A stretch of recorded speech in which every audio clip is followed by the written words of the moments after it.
Hello, hello.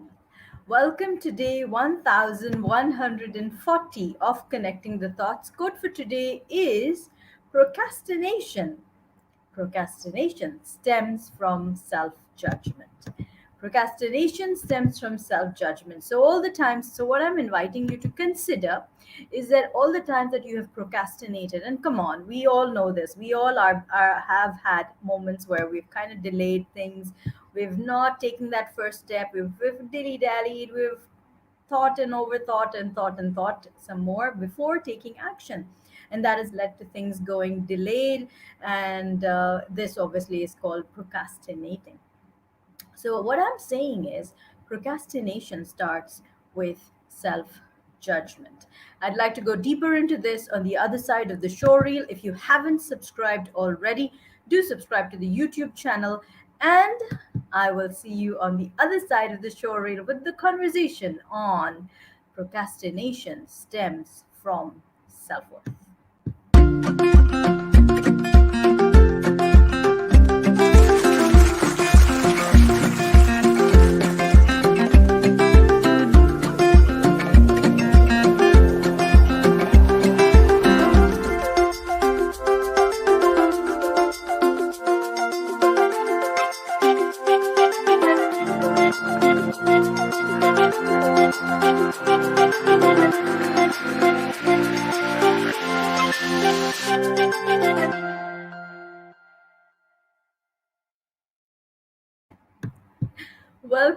Welcome back. And what I realized is just as I was closing, what I said was procrastination stems from self worth, which is actually the opposite.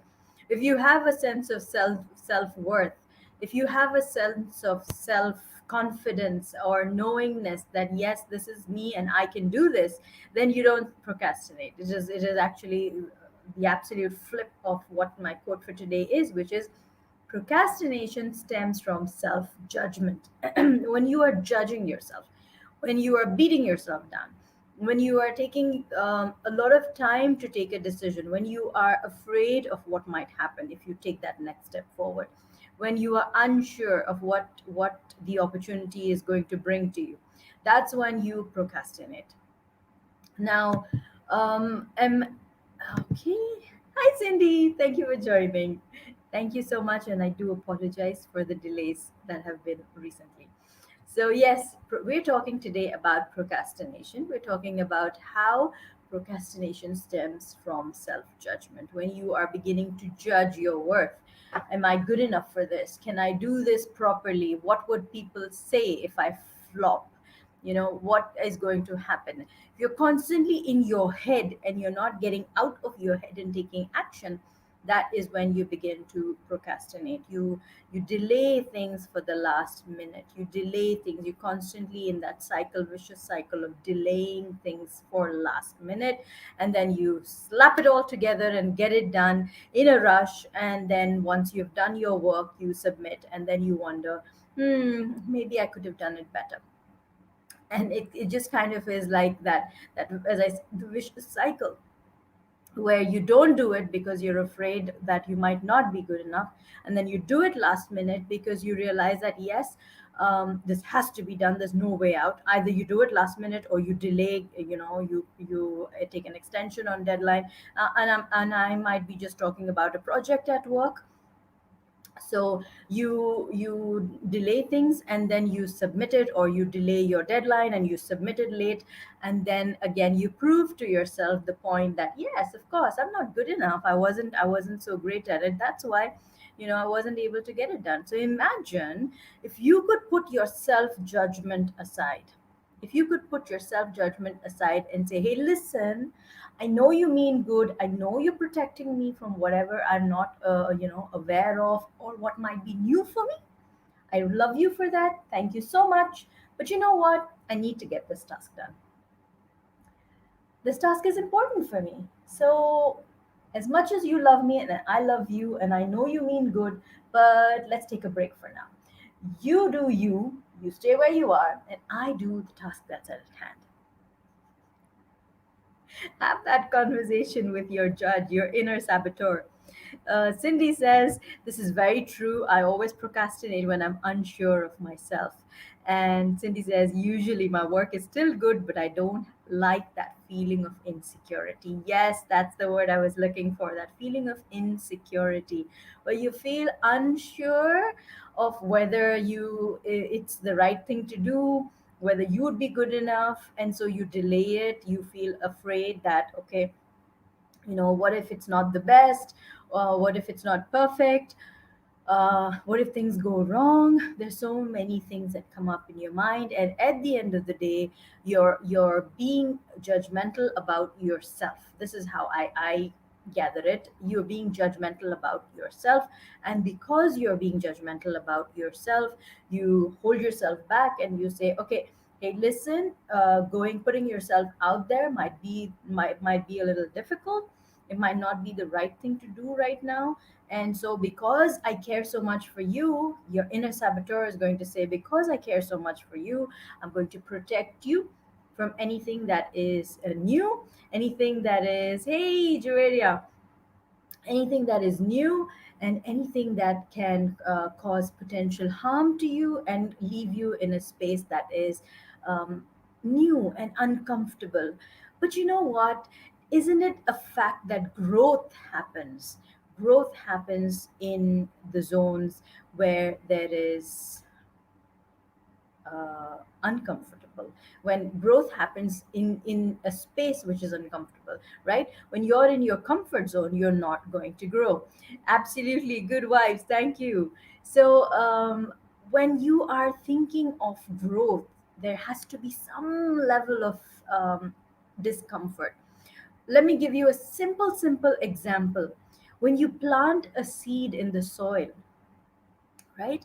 When you plant a seed in the soil, you have to wait for a while for it to sprout, and there's a lot of biological chemicals changes that happen at the cellular level inside the seed, where each and every cell is breaking into another. They're growing, multiplying, and then comes the root sprouts up and the shoot sprouts down. I remember my biology classes. And then what happens is that little bit of the shoot begins to push from the soil and it rises out. Was it easy for the shoot, that little fragile, that delicate little shoot, to push through soil and muck and everything that it has been buried under? No, it was discomforting. It wasn't comfortable for it. However, had it not done that, that shoot would die within the seed itself. And then you wouldn't have a plant, you wouldn't have a tree, you wouldn't have more fruits. So, yes, um, what does Cindy share with us? Cindy says, I do that when I pay David sales taxes on the computer each month. I've been doing it for years, but I still feel unsure of myself. I'm not as bad as I used to be, but I still put off the work till I have to have it in. Thank you, Cindy, for the honesty, and taking from your honesty, what I'm going to share is my own book, for that matter. Let's address the elephant in the room. I have been wanting to do the book for a while now. I've written 2 chapters and I'm stuck with it. Am I procrastinating?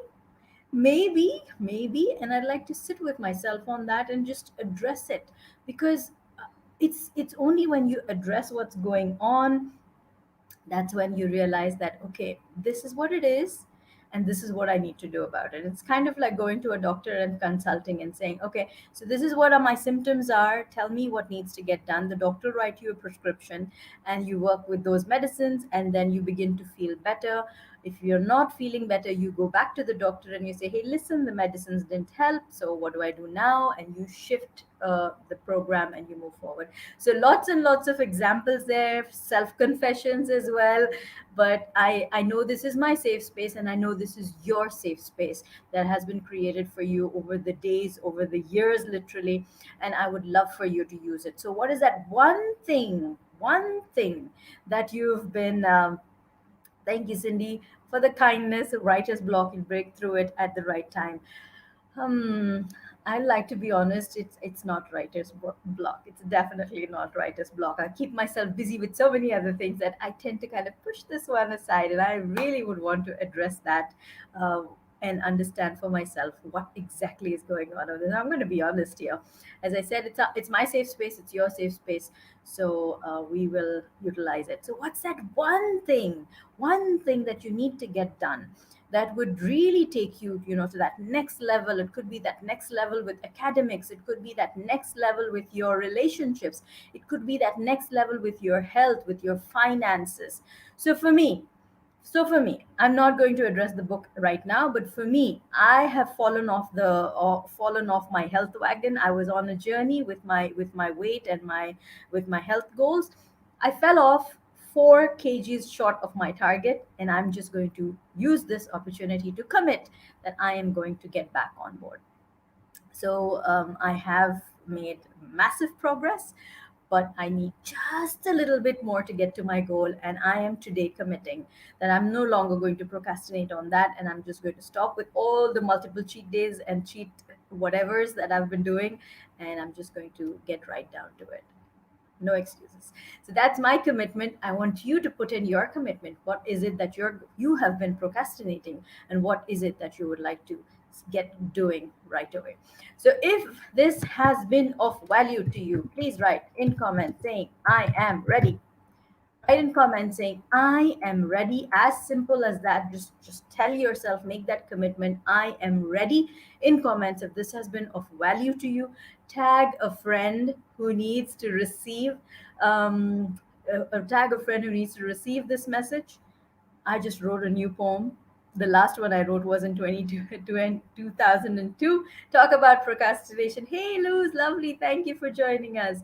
So, talk about procrastination. And Cindy, we are waiting for you to be the next speaker on recitals. We have done this last year, December 31st, and we have discussed dates, and I am hoping, and I am super, super positive that you will definitely be the next speaker on recitals, because I've kept that space for you.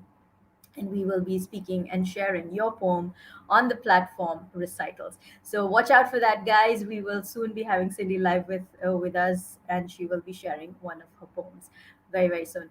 I'm looking forward to it. Tag a friend who needs to receive this message. Procrastination, I could go on with it forever. I can see I've gone way overboard with the time. But thank you for listening. I hope it was of value to you. I am ready in comments. And until tomorrow, keep smiling, keep shining, stay safe, and thank you for connecting the thoughts with me. Thank you so, so much. Tag a friend who needs to receive this message.